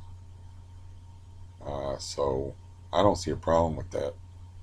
I've seen people like that let their animals suffer and suffer and suffer and like hold on to them. And it's like, how are you doing that animal a favor? I don't mean to drift into euthanasia territory, but it's just like what I was thinking. I was like, you don't want to go outside anymore. He's actually very finicky now about what he eats. I bought him different cat food, and he's like refusing to eat it. And then I was like, well, at least he's eating this other cat food because I had two different boxes. I found out a way you can buy cheaper food. He was barely eating the more expensive food. So, yeah, try not to think about. I should try not to think about that. Just think about getting through my appointment tomorrow. Deal with that when it comes to it. When it comes to it, as far as his decline. But when you're trying to walk around your living room and you discover that your weights have been puked on, and you got this cat laying on top of your microwave all the time, and you don't have the money to buy Lysol. I should see what cleaners I do have, because if I put some kind of chemical cleaners and clean that area up, uh, yeah. And then he's not smart, so he doesn't get that I don't want him up there. That I'm not just randomly throwing him off of there. I threw him off there the other day and yelled at him, and then he tried to jump immediately back up there because he's not the shiniest penny in the drawer, even for a cat. Some cats get it. Some cats don't. I had a cat that knew it was fucking up. It just didn't care. But if you caught it when it was doing something you didn't want it to do, you didn't have to yell at it. It was like, oh shit. Because there's that one cat that loved butter. And if I would ever leave butter out, it would jump up. First of all, it knew it wasn't allowed to jump on. I had a kitchen table at that place. It knew it wasn't allowed on the kitchen table. Shut up, cat. But if I left butter out, it would lick the butter. And sometimes I would look at the butter and I wouldn't catch him. And I'd be like, cat licked butter. Garbage. But if he ever saw me looking at him while he was on that kitchen table, he knew he was fucking up. This cat knows that I have a problem or some kind of issue with him being on the microwave, but he doesn't seem to care. I suppose I should tend. This is like, I'm pretty sure the bathroom door is open. I always leave the bathroom door open so he can get to his litter box. I don't know why he's scratching my door right now or bothering me, but it's kind of hard to try to be entertaining and make a video while you're being bothered. But at least they stopped ripping up the street. They're on break. So, yeah, it'll start up again. Don't worry. Right now they're on coffee break or lunch break. Whatever time. I don't know what time it is. Let me look. No, 11 o'clock. 10:51. We'll call 11. You can't hear these noises that I'm reacting to. You're just like, yeah, he's lost his mind finally. You got a betting pool out there. You're like, I had, let's see, September 21st, man. Pay up. You have a betting pool on when this guy's finally cracked. He's finally losing it, man. Yeah, he's hearing things that aren't there. He's talking about whether he's better than a dog or not. He's starting to make these kind of gestures and stuff. Thank God he doesn't have a gun, man. He might want to take some people with him for company. Don't know about this guy. But really, honestly, if you can't hear him, there's a cat meowing at my door, scratching at it, making me wonder, somehow, is the bathroom door closed? Is he going to piss on my carpet? Which cat piss is a nightmare. You know, is he going to shit somewhere? I don't know. Again, thank you, sis. Love you. Still haven't eaten the cake you've given me as a makeup gesture, or your daughter decided to. I'm pretty sure her daughter forced her to come here because she just stood in the doorway. She didn't say nothing to me. She didn't look at me or meet my eye. And I don't know. I think her daughter like encouraged her, like, it'll be all right. They were probably high and drunk. Who the fuck knows? And frankly, if they don't like me talking about, I mean, I keep most stuff on vague or on the DL or whatever. But if they don't like me talking about it, I figure I'm gonna lose the daughter anyway because, like I said, they're a package deal. Then I'll have nobody. And it's like I was actually having bad thoughts that one day, like, what if I just did a preemptive strike and say, look, it's just they're a very volatile person. Just talk to them. I'm like, look, I understand the deal. It's like if you're playing euchre, the mom is the right bower. My dad used to say bar all the time because I guess it was German. It's a German thing maybe, but I guess it's bower. But when you play euchre and you make it spades, the jack of spades is the top dog. The mom is the top dog when you're talking relationships. There's no way in hell she's going to take my side over her mom's side. And if she wants to try to reconcile us, or if the cake thing was her idea, which it seemed like to me, because my sister just stood in the doorway. We didn't say anything to each other. She just said, "My mom made you a cake," and like was being an intermediary. She expressed to me before that she just wanted the family to all get along, and I'm like, yeah, that would be nice. I understand that you want that, but I actually was having that bad day where I was thinking, like, you know what I ought to do? Is I ought to rip up this paper and just get it over with. Just like, look, you know, and talk about it, and then listen to her yell at me and be abusive, and get it over with, and be like, okay, we're done. There's another person done. You know, I mean, it. I just don't want to go into it too far. You know, that's about as far as I can go into the whole situation. But it's like, yeah, I got my own stuff to deal with. I don't need to deal with your stuff. I don't need to deal with this other guy's stuff. I don't need to deal with the thing with your mom. Your mom don't want nothing to do with me. She made her decision. She's cut me. Did a preemptive strike on me. Like I'm not gonna get hurt anymore. Kick this guy to the curb because this guy uh, is probably not going to make it, and he's just going to get worse. It's going to get sadder and sadder to watch him decline. And plus, he's high maintenance. He's always asking me for stuff like emotional support.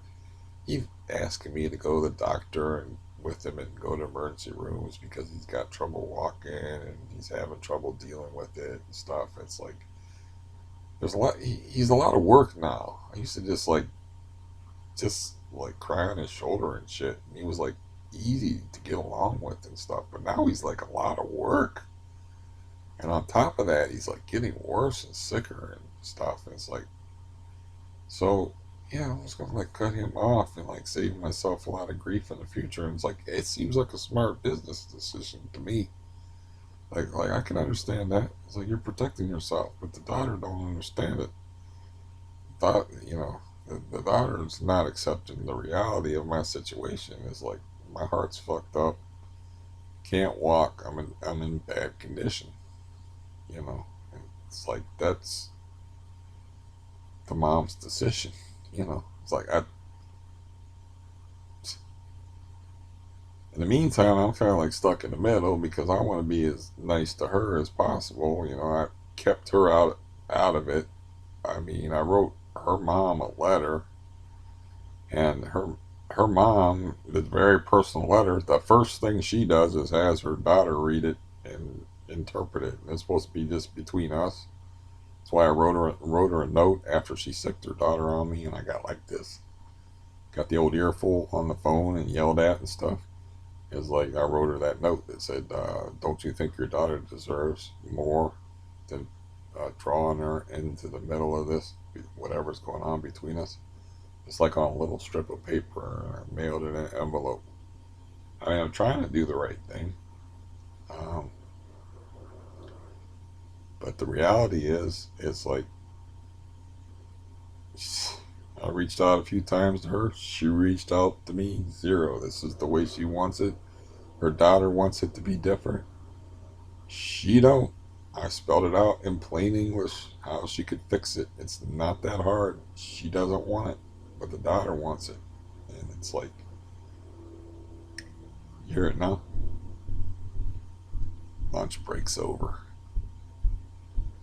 I'm gonna be lazy as shit today, man. I ain't doing nothing today but get my mind right and as right as it can be, and get my clothes ready, getting cleaned up, get a nice shave, maybe exfoliate a little bit. I don't take real good care of myself. Uh, Frankly, I haven't put a sheet on this bed just because my leg hurts and it's hard for me to put a sheet on the bed. For quite some time now, I've just been laying on a towel. I've got like this white. See, take my word for it. It's white. I got this white like bed bug cover thing that's kind of like itchy that I've been laying on. I lay down a towel on top of it, so it kind of protected from my vileness. So you know, uh, I haven't been doing I haven't been doing much anyway, except for clinging by my very fingernails. As far as sanity being stuck here, and sweating money on top of it is not good. The card idea it seemed like a good idea because I used to make money doing that. And what it was is like I figured it out. Is like my brother rejected me because I'm not an iguana or a dog, and after that I was like I need something to look forward to. So I traced back my eBay spending of when I started the whole card nonsense, and it's like, oh, okay, that's what I was doing. It's like I needed something to look forward to because I'm living in this shitty place, stuck in this room, not being able to walk and paint all the time. So I was like, I set up this whole thing where I bought all these cards and I was going to sell them when the football season started. And it was like, it gave me more incentive to look forward to the football season. It also gave me something to do as far as shopping on eBay and spending the 6 grand that I had. Um, Not that all of it was spent on cards, but most of it was. Because I had that goal of saving up 10 grand. I already had 6 grand way back in May or June, whenever it was that I started spending money like July 2nd is when I started with the card nonsense. I traced it back, and I think that happened like in early June. I don't know. I'm not going back in my videos and look, uh, but it's like okay, that's why I did that. That was I needed something to look forward to, and here I hate selling cards. Fucking hate it. It's a pain in the ass. You really have to work hard to make any money at it. You know, I can't take good pictures. I took a picture last night that had a cat hair hanging off the edge of it. It's one of my better lots of cards too. I'm like, I got to retake this picture because there's a cat hair on it. Because you don't. I mean, these phone cameras got really super high resolution. And it's like, yeah, they pick up every little speck of dust and stuff. I actually had to like pull down a lot because it had a piece of lint like right on the corner, so it made it look like it had a rough corner or a damaged corner. I'm like, shit, I'm trying to sell this card, as a super like brand new type of card, and it looks like it's got a damaged corner. That's why nobody's bidding on it. So I had to pull that down, and yeah, but I don't like it. I used to like it. It used to be fun for me when I had patience. It used to be fun to like mess with the cards, put up the auctions, and watch how they do, and then watch the football games, and then be like, this guy did really good. Like Mike Evans. Okay, immediately I heard that accidentally, because I'm not trying not to get spoiled on the football game, that Tom Brady threw Mike Evans a touchdown pass. So I knew that Chris Godwin, the other receiver, got hurt. So I'm like, it's time to put Mike Evans lots up. So I immediately started putting Mike Evans lots of cards up as soon as I heard that, even before that game was over. And then I watched the actual game. He did have a good game. I think he caught 2 touchdown passes.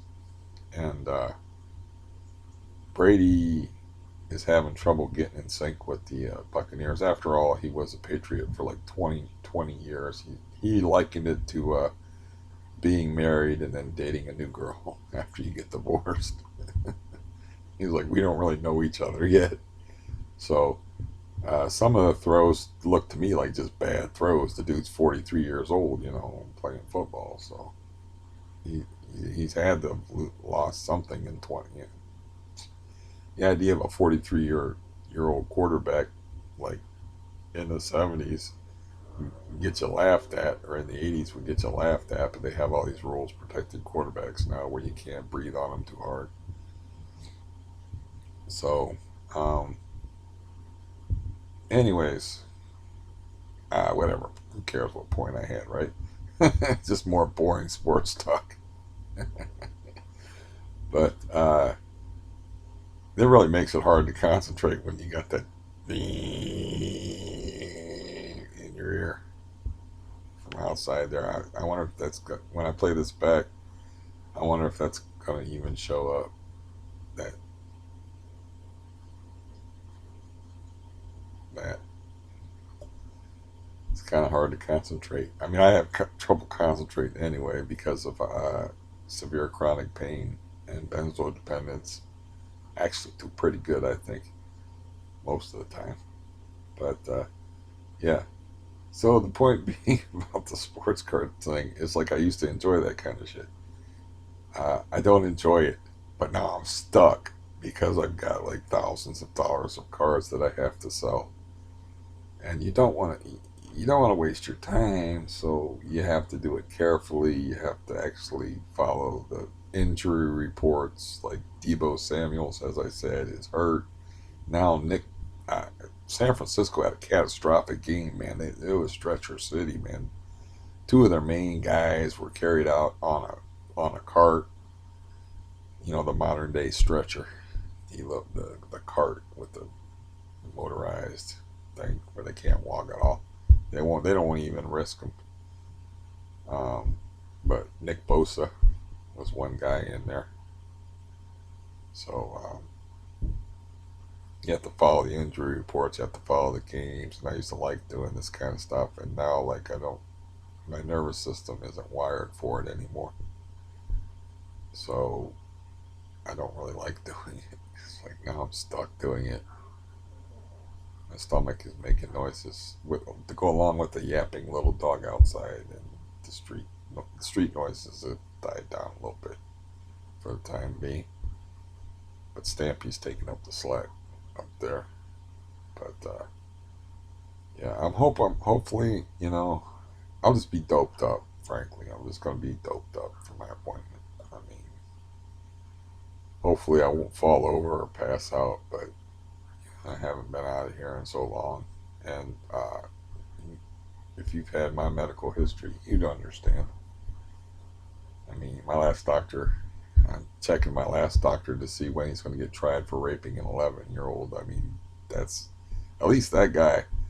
He did help me uh, get further entrenched in the benzo trap, and, but he did yo-yo my prescription.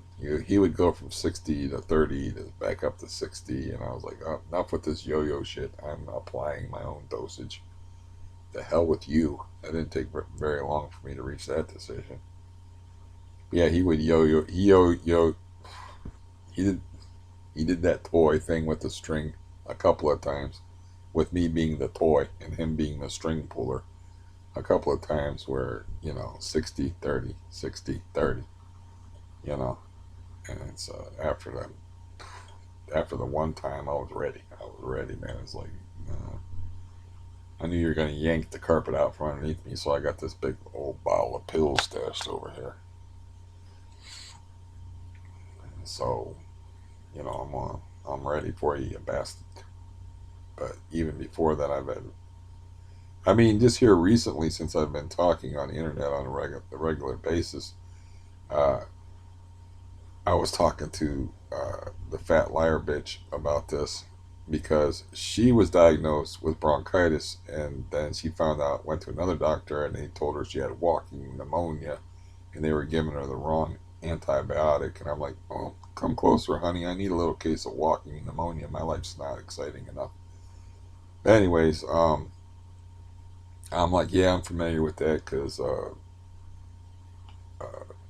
she was talking about another thing where she was diagnosed with something for years, and another doctor um, said that she didn't have it.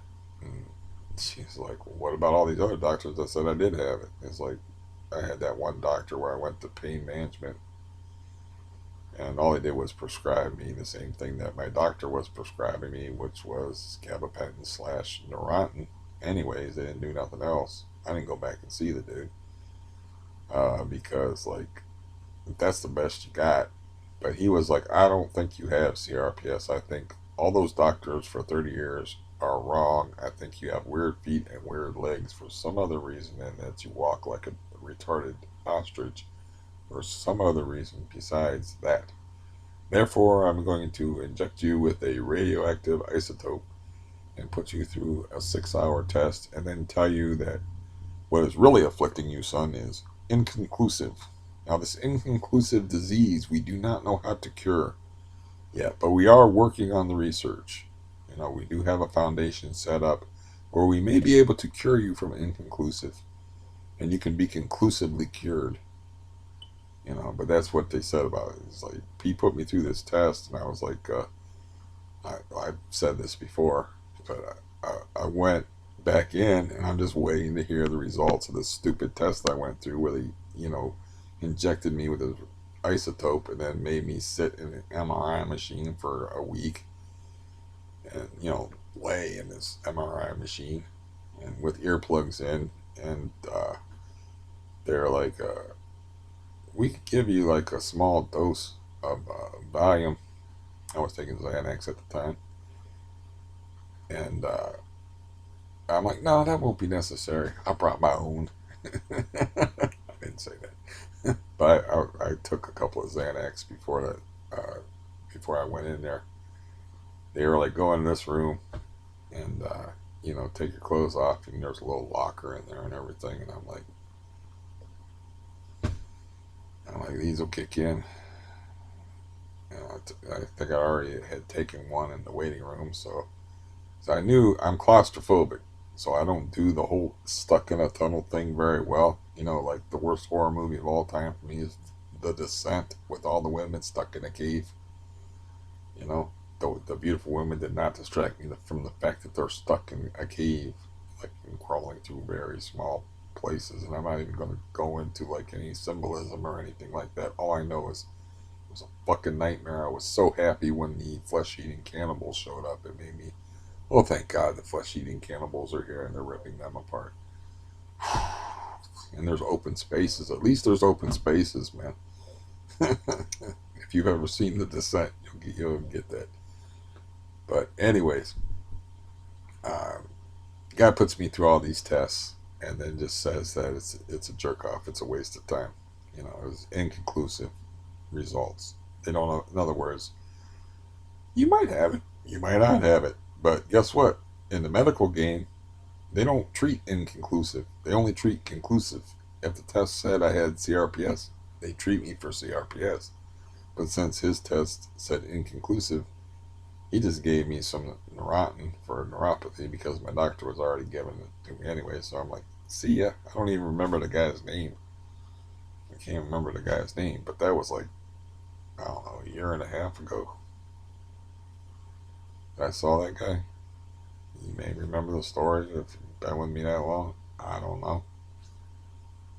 Um, I'm gonna talk until I get tired because I have something stressful to do tomorrow, and it will empty out this brain of mine.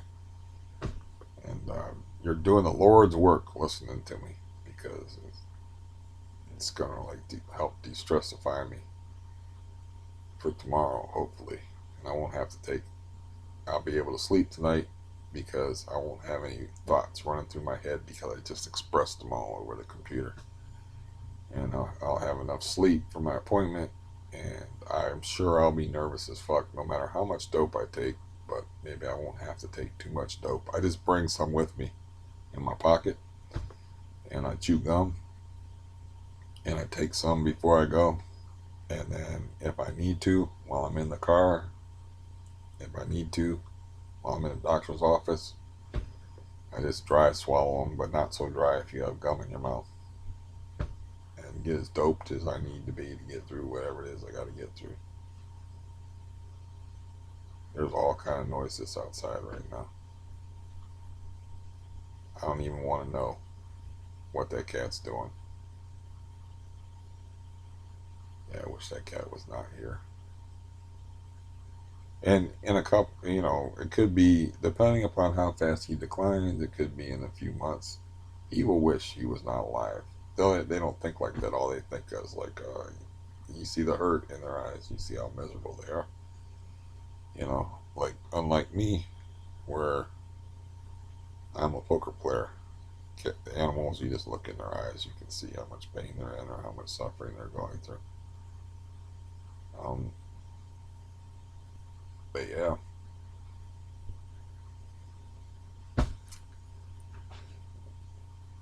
that was loud. No idea what he's doing. It could be that other cat jumping in the window and hitting the blinds. But he usually meows, but he could be in here raiding the food.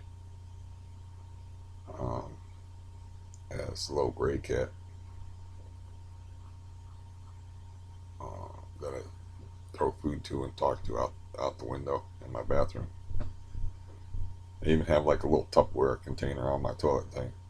I'm like feeding birds, throw him some food. Lots of times I think he's pretty well fed because he's like, is that all you got? If you're hungry and somebody's throwing you hard cat food and you're a cat and you got the teeth for it, you're eating it. So then I notice sometimes I'll have like a can of soft food that this cat out here won't eat. And I'll throw that out there and he's like, oh, this is the stuff I was waiting for. So it's like, yeah, somebody's feeding you. I've seen a hungry cat eat uh, fried eggs. If somebody had an egg that was fried and threw it out, and they get garbage and stuff. That's a hungry. That's an animal that's starving or hungry. This cat is not starving and not hungry. That's probably noises that I'm hearing is probably him running in here, stealing my cat's food, which my cat don't want anyway. But yeah, I'm starting to feel that nervous thing. Probably the Valium running off, wearing off from last night, and the coffee running through my veins, not helping matters. And I did not sleep. Well, I haven't slept a full night's sleep. I don't know if there's, can't tell in this lighting. It's horrible lighting as usual. But I don't know if I have bags under my eyes or anything like that. I just know that, yeah, I'm starting to feel nervous. It's not good. And, you know,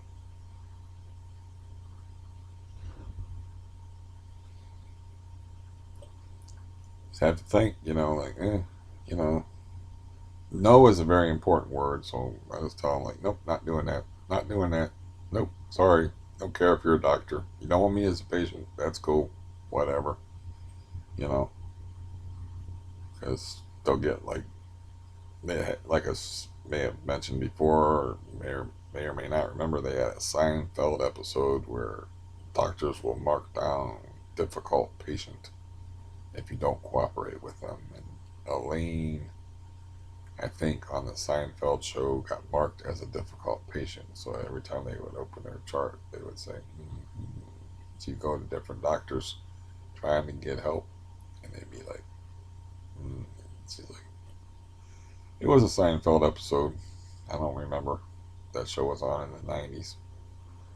They had a cordless phone on there the size of a watermelon. I do remember that, thinking like, good lord, technology changes fast, because they had a cordless phone that looked like he was, calling in air support. We need them F-16s now. And so, yeah, that's another aspect of like getting older, is the way time flies away. I listen to people react to the song "Time" a lot by Pink Floyd. Every year is getting shorter, never seem to find the time. Ooh, Brod's in the background singing. Um, yeah, every year does get shorter. The time, the, you know, time just flies on by. And it's weird because you're not having fun. Time is supposed to fly when you're having fun, but it seems to. I'm not exactly sure why. With me, I'm like obviously an oddball, and obviously a different sort of cat. But with me, I can get wrapped up in my head and go to this place with no time, and a whole day can go by for me. If like I've been talking on here for probably for an hour and a half, it's like 15 minutes to me. The only thing that's reminding me of the time is these noises outside. Um, it sounds like a cross between an airplane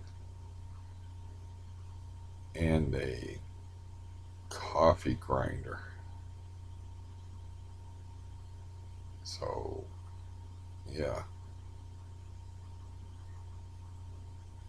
But anyways, I think that's about as amusing as I can be, and I think that I don't really, yeah. There's always other stuff I can talk about that I'm not allowed to talk about. Believe me, there's a whole interesting backstory in there with the guy with the confirmed kills, but I'm not gonna talk about it.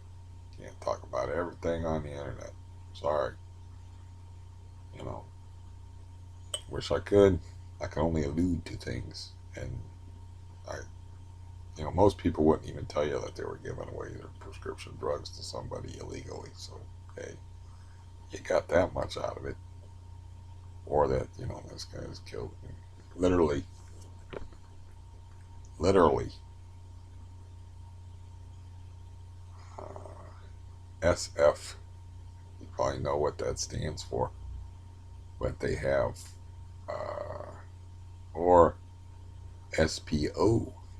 You might know what that stands for, but they have sort of a carte blanche thing about. They have special training, and it's kind of awkward. I was told in conversation when somebody is just randomly, how people just say shit. They're randomly saying like, "Yeah, I, I really wanted to stab that guy in the neck," and then the guy will explain like, "If you really want to kill somebody, here's how you do."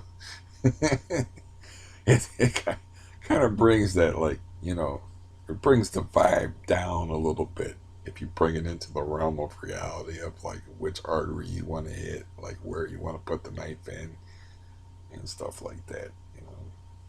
It's kind of like everybody's just sitting there. It's like, man, we were smoking a blunt a minute ago, and now like a little bit scared. It's like I think this weed's making me paranoid, or it could be that this guy's actually done this shit. And he's sitting like 4 feet from me, and you start looking around to see if there's any sharp objects in the vicinity. You don't need any sharp objects because he can kill you with his bare hands, but people that are probably not thinking that thoroughly. I'm the only kind of person that would be thinking like, yeah.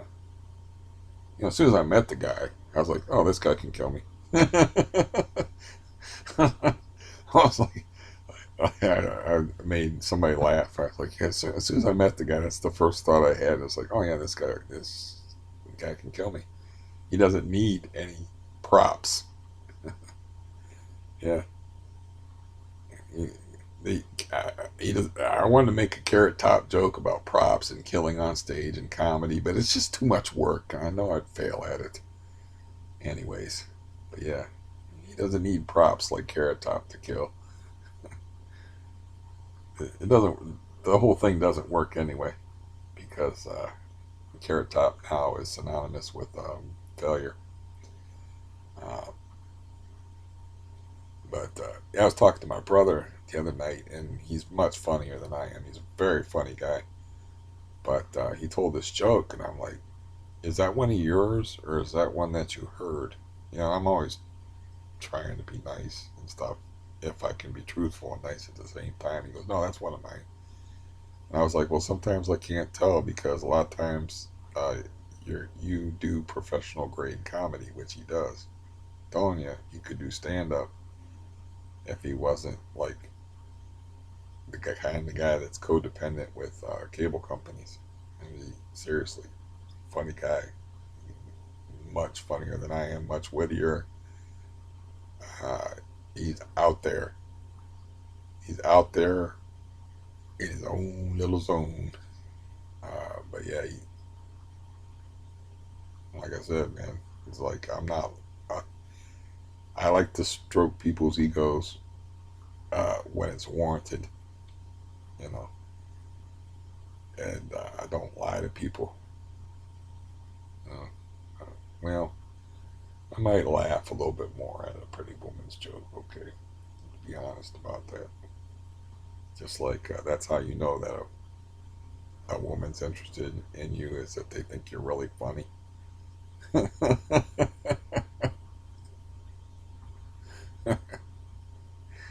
Yeah, I told a joke. For instance, I have to give a for instance in this case, but this person asked me that was a bank teller that I was attracted to already, and apparently she was attracted to me because I told this joke. It's not that funny of a joke, but she asked me how I was doing, and I said, "What did one Hindu say to the other Hindu?" And she just looked at me blankly for a second. And I said, "You ever have one of those lives?" And she like actually laughed and put her head down, like on the counter. And I'm like, "Oh, this girl wants me." But by the time I got around to like making my move, somebody else already snatched her up, so it was too late.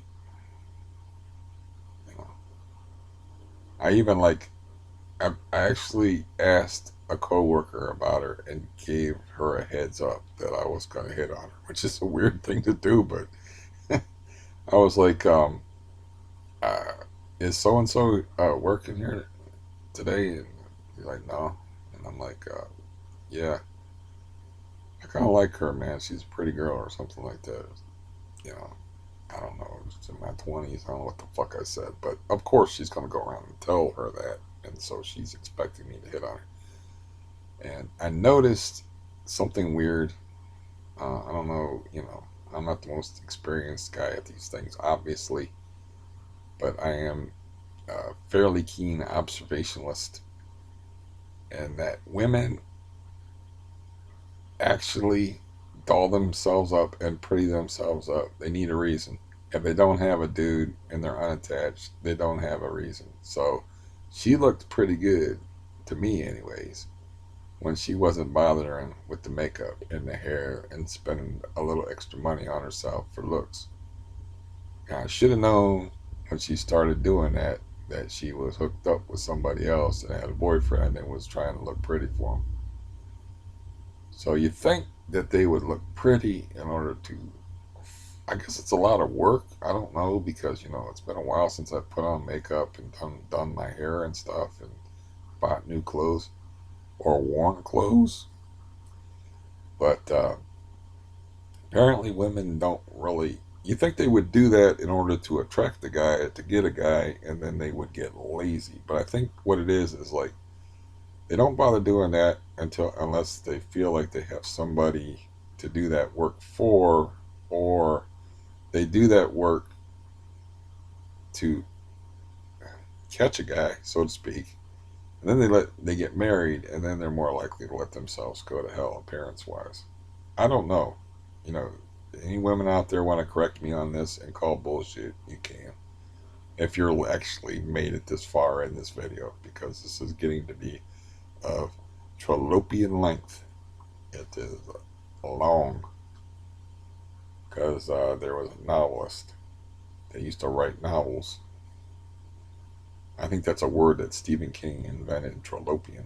I don't know, I'll have to look it up. But this guy wrote super long novels, which King is one to talk about somebody writing super long novels. But I think his name was Trollope. I don't know, I'd have to look it up. But yeah, it's going to be a stressful couple of. It's going to be stressful until I get home tomorrow at about 3 p.m. Excuse me. And now the TV is telling me that I've been on for a long time, because I got one of those TVs that got the power saver feature. So I know I've been on here probably for approaching 2 hours, because my TV is telling me now that it's going to shut itself off. Don't you threaten me. I'll just turn you back on. You have no power. I'll start watching the baseball game again. Actually, it does have power. It's making me watch baseball games and sports. And then I watch sports, and I spend all my money on sports cards. Oh shit. This technology shit does have power over us. I hope it doesn't become sentient. And Skynet. Man, people joke about that shit, but yeah. They're going to have robots. And at some point, they already have robots, but at some point they're going to have, like, there's a show that got canceled that you ought to check out. It's a British show if you haven't seen it. Unfortunately, they canceled it. I just found out that they canceled it. I was really pissed about it.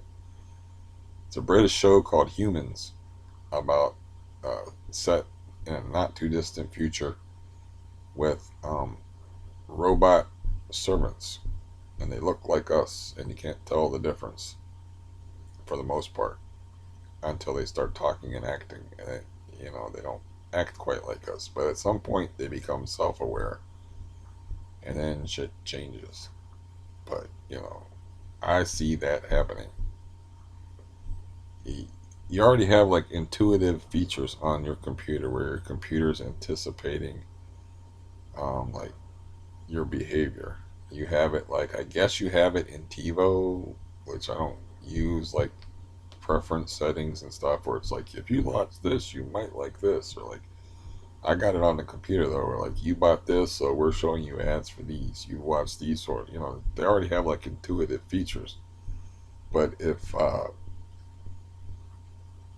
we ever get to the point where our technology is aware of the fact, there there's people. Yeah, I should refer to the Harlan Ellison short story, I Have No Mouth But I Must Scream. Or you can just stick with the Terminator references. The machines ain't gonna like it that we made them, and then that they're self-aware. They're not gonna like us. So this human show, though, that they canceled for some godforsaken reason, so they can make more garbage, I guess. There was a certain ambivalence to it. There was like, they had like a sex worker robot that was like used and abused, of course, but she was like a mechanical prostitute, and she became self-aware. She did not like men very much. Let's put it that way. She iced quite a few of them, as a matter of fact. Um, but other robots that were just like cooking people breakfast and stuff, they had like, okay, we're self-aware now. This is weird. We have feelings. This is they kind of like they kind of like develop emotions and stuff. But yeah, it's just something to think about to distract myself from I don't know, going into a doctor's office, stripping down to my underwear, and having them look at my weird body and bend my toes and asking me to move my feet and looking at the horrible, uh, just purple weird patches on my feet. And yeah, I gotta like do extra maintenance, uh, sort of like those women I were talking about do extra maintenance for a date because they have to get naked at some point, or they hope to get naked at some point. I'm assuming. Uh, I'm assuming you're not dating a person just for coffee and tea. That's called a friend. you know, I'm assuming at some point underwear will be seen. But yeah, so I have to do like little um, girlish prep, and little primping. By meaning I have to cut my toenails, exfoliate a little bit more. Just can't go in there all disgusting. Like I said, I'm always worried about like losing my autonomy and being pitched into a place where I got people that don't give a shit taking care of me. They don't love me like my family loves me, and to be like this, be like the lazy girl, and be like, It's a shame that he's got to lap around on his bad legs and fall down and shit, clean his house. But at least I don't have to do it. Yeah, we'll let him believe that and do that shit for a few hours or for a few months. I said a few hours there because I felt something in my chest that distracted me actually.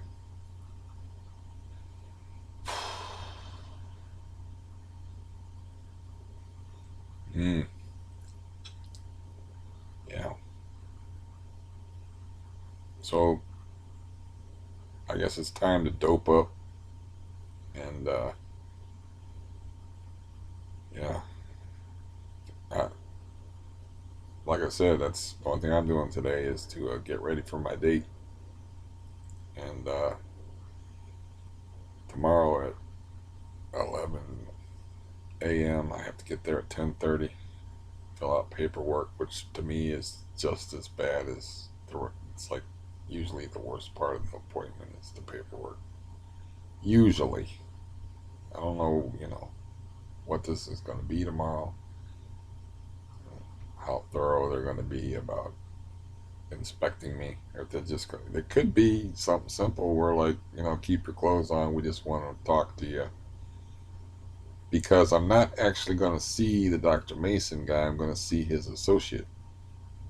Which reminds me, I fucked up already because I have to cancel my aid worker appointment tomorrow. So I have to do that immediately. Not that I care if I'm screwing over Denise, the lazy bitch, but the less time that you warning that you give them that you cancel, the less likely they are to fill your slot, and they lose money if they don't work. They lose money. So I was supposed to do that first thing in the morning, but I called my bank to find out how much money I had. Instead, I watched baseball, and then I got on here and talked about random shit for 2 hours, trying to combat my nervous condition and my generalized anxiety. Which, when you have generalized anxiety, you just think about things excessively and you overthink everything. And you get nervous in situations where you shouldn't get nervous. But generalized anxiety can become acute anxiety if you have to go to a new doctor for the first time. Or if you're going to the dentist and you know you're going to get uh, tortured, it becomes acute anxiety then. And, you know, but I've always had generalized anxiety from growing up in a nut house. So, you know, but right now it is too warm in here. I swear to God, I turned you off heater wise. I feel overheated and I'm tired of listening to the coffee grinder airplane that seems to be hovering over this building. It's not a helicopter noise. It sounds like a low flying plane with a bad transmission. And I don't know what exactly. I assume that they're ripping up the street or they're digging up gas lines or something. It's on this street. That's all I know. I haven't left this room at per usual. And I didn't get outside. Maybe I'll do that tomorrow if I can get up early enough and just walk outside and be outside in the morning. Try to get a little stress inoculation. I probably won't be able to do that because I won't have time to do it. But it doesn't matter. They texted me. I already confirmed the appointment. I can't blow it off now. I had my chance to blow it off. Push 1 to confirm, or type in 1 to confirm. Type in 2 to ask to reschedule. Already put in the 1, so it's a done deal. Because if I don't make the appointment, I ain't gonna have a doctor. If I don't have a doctor, something goes wrong with me. What am I gonna do? Go to the cardiologist? Can't go to the cardiologist for a bad case of hemorrhoids. I don't get hemorrhoids. That's just. I thought that would be a funny example. It wasn't. Somehow hemorrhoids are never funny.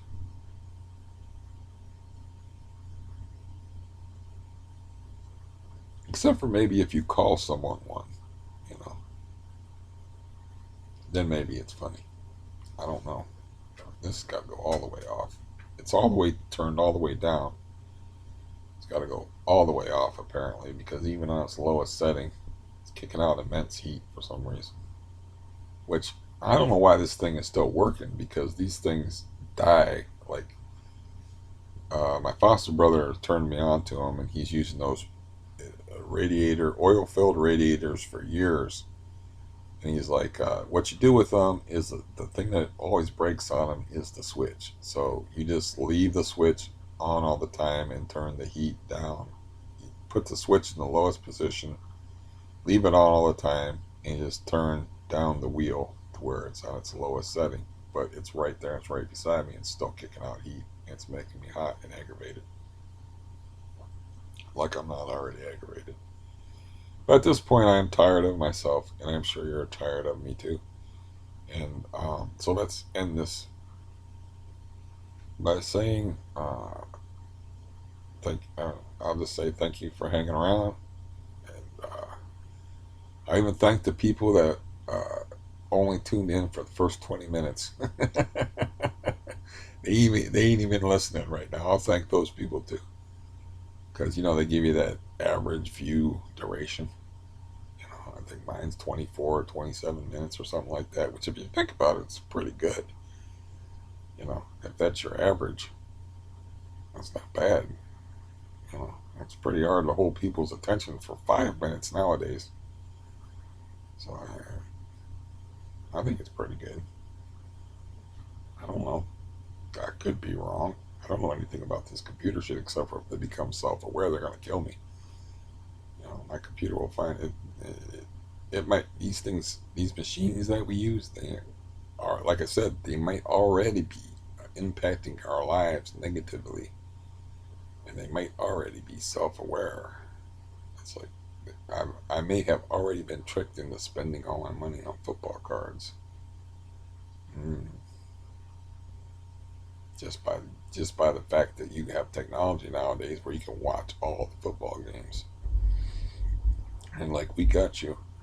And don't get me started on the porno thing.